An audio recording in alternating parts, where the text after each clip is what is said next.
I just wish I had an accent like her. Hi, it's Danae Sanji with Adventist Review Media. What is your name and where do you work? My name is Chantal Klingbeil, and I'm an associate director at the L&G White Estate in Silver Spring, in the General Conference Building. We're in the basement, where all the cool stuff is. Like we're talking refrigerating. The vault. Oh.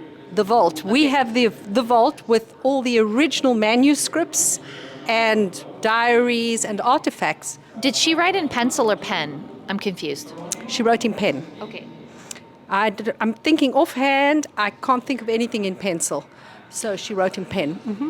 So I know this is a struggle for some young people and maybe new Adventists who don't understand the significance of Ellen White in her writings, and it's hard to accept, maybe.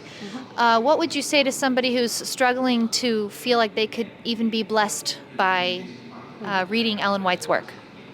Well, the first thing I'd say is I'd apologize, because you've obviously been given a bad introduction.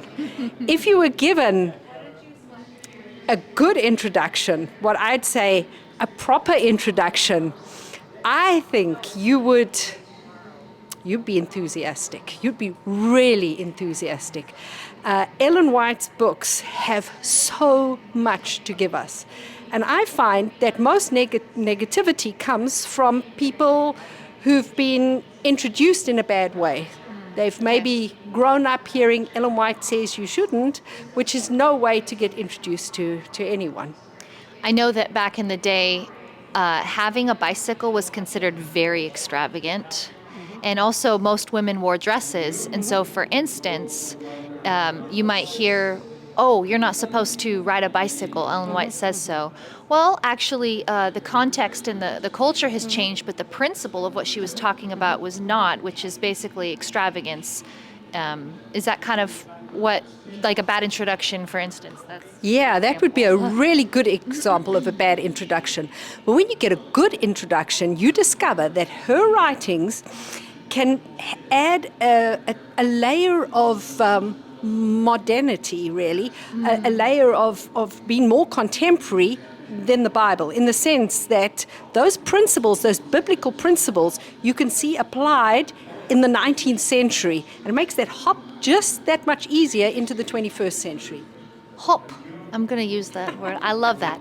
So what are some resources that you have for young people to get more familiar with her writings and just kind of find that excitement that you're talking with? Yeah, well, where shall I begin? Yeah. The app, egwritings.org. You want that app? We've got everything she ever wrote. So if someone says to you, Ellen White says, the first thing I do is go and see if she really said it. Because I think most of the negativity comes from... He said... Yeah, these fake quotes that she has, or ones that are taken totally out of context. So I'd get the app, EGW Writings app. In the app you will find, and I know people aren't always into reading, but we've got lots of podcasts. We've got all the books on audio, and we've got the modern, more easy to read books as well, also on audio. So free, download, enjoy, explore. There's everything. What's a great book to start with? My favorite, Steps to Christ or Steps to Jesus. Oh. And then Steps to Jesus is a bit of an easier read. Okay. Because the language, she wrote, if you compare it to some other writers of her time, it's simple, but it is a whole lot. A lot of years have passed. Yeah. So Steps to Jesus, it's the same content, just the sentences are shortened and the flow is a little easier. Okay. So that's a good introduction. Then I would move on from there to my second favorite, Desire of Ages. Okay. And once you have tasted those two, I think you'll be reared up and ready to go.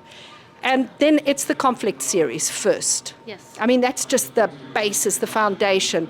Don't let anybody talk you into, councils on diets and foods or something. The compilations. Yeah, before you've got the basis, because it's really gonna be out of whack.